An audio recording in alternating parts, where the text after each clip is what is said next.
All right, the question is, which of these should you buy? Should you buy the Klein? Should you buy the Milwaukee? I get this question all the time. Let me show you which one I prefer and why.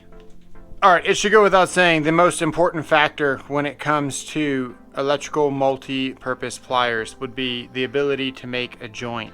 We're gonna do 3 different things. We're gonna bang nails in with these pliers. We're gonna make up a joint with 3 number 12s. We're also gonna test out the stripping ability for both of these. All right, we just pulled these out of the package. The first thing that I noticed is that they're automatically broken in. They have a spring on them. These right here are already broken in. I've used these a bunch. These are my weapon of choice. And typically, most of your clients do not come broken in like this. They will not open this easily. So if you're newer, you might enjoy the simplicity of the spring and things. But for long term, I've learned to never rely on a spring for electrical tools. Eventually, everything breaks, especially when you're using these as a hammer. And you never want to bang on this side of your clients because that's the pivoting point. So you risk damaging this pivoting point and then your clients won't open as easily. Here we go.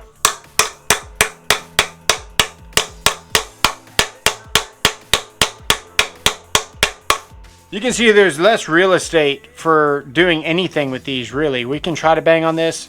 I think we're gonna wind up banging right here. And that might be okay. That might be a good option for this. Let's find out.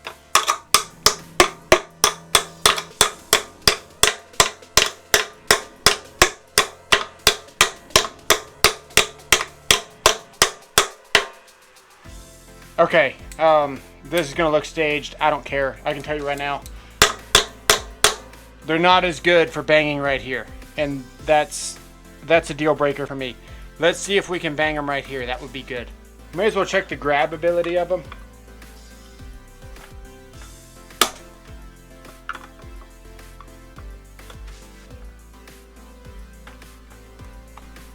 Not bad.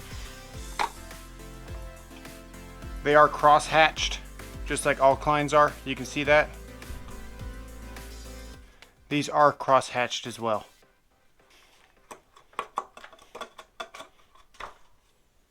Equal. You can see the marks that were made on this. I mean, this is the first hit that we've ever done, and you can clearly see that pitting. So this metal just doesn't seem as promising. It could just be a facade, you know, just a finish on it. Let's find out. We're gonna bang on this side now, and then we're gonna bang on the Kleins.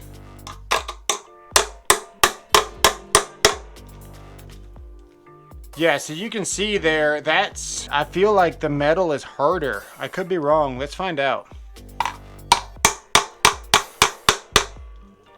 Let's go back to these.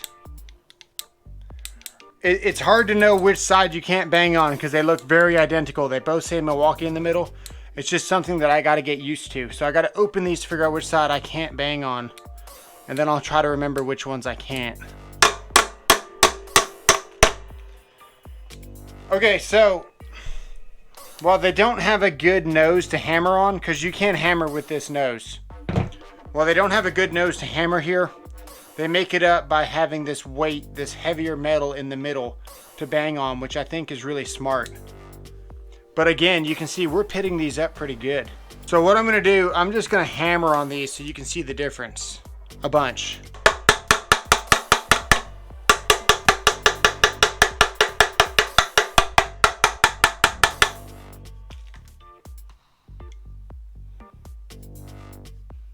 I'll do it more.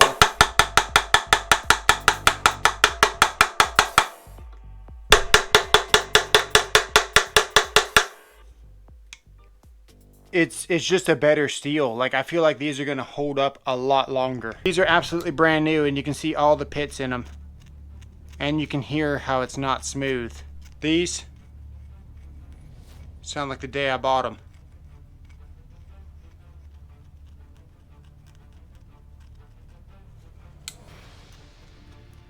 This is what it should sound like. This is what it does sound like.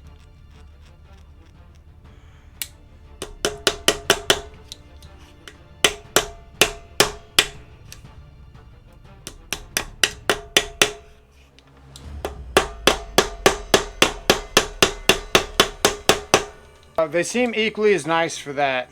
There's definitely a disadvantage when it comes to trying to hammer with this portion, which is what I'm most used to.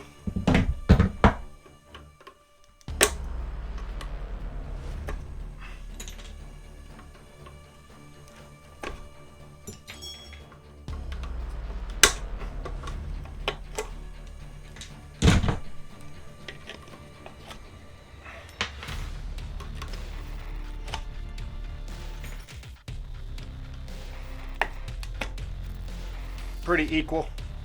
All right, let's see, how do they cut? They cut like a dream, okay?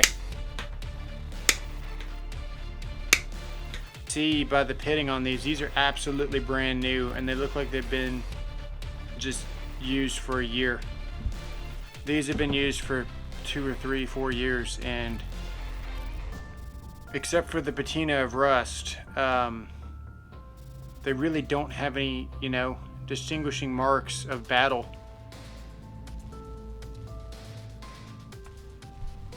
If ever there was a good time to show this tool, it'd probably be now.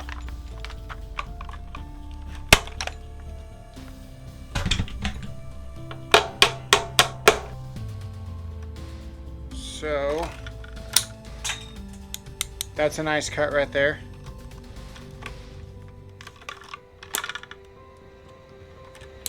They don't have very much leverage in the front, I will say that. They don't really transfer very much. They want to kind of slip around. You got to squeeze really hard. See how they kind of slip off? And trust me, we are squeezing very, very hard. You can tell because we're actually making the copper shiny right there. So we're scratching off that top coat, but we're still sliding around like it's freaking sandpaper.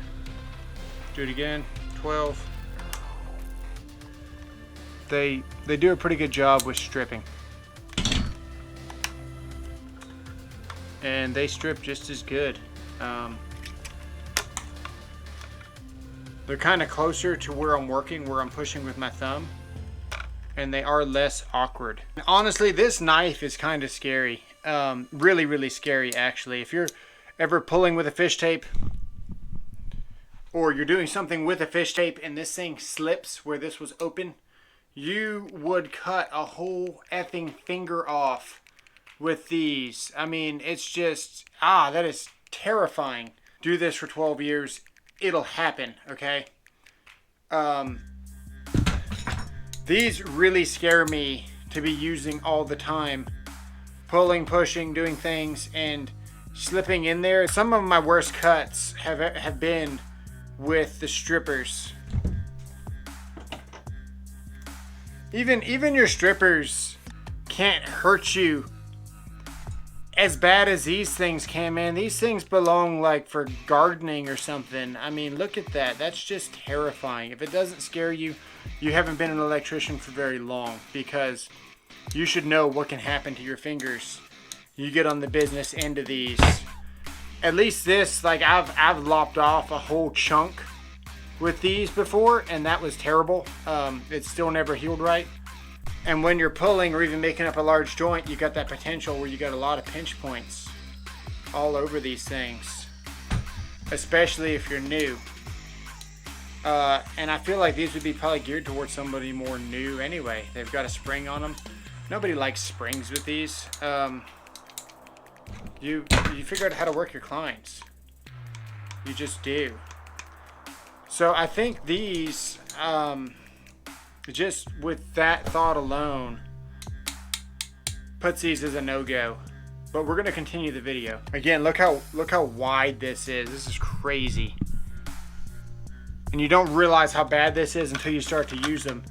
But look how open that is. If I'm pushing, if I'm pulling, where am I gonna wind up? What is the end? What is the end game for where I'm gonna be once I'm finished my task? Whether you're pulling, pushing, climbing down, stepping up, is there all threads coming down while you're stepping up a ladder?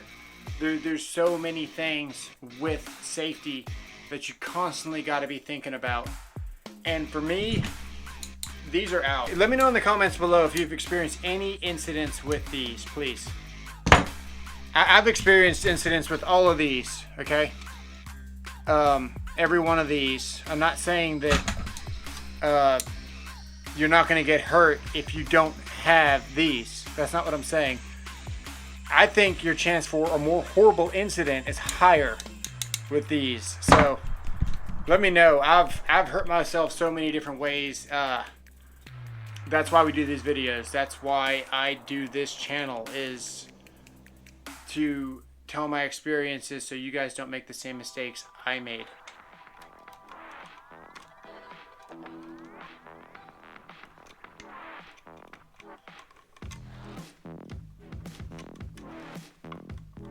They're just better. They truly are. They're just better. All of your leverage is up here where it needs to be, so you get a better grab. And they just make a better joint.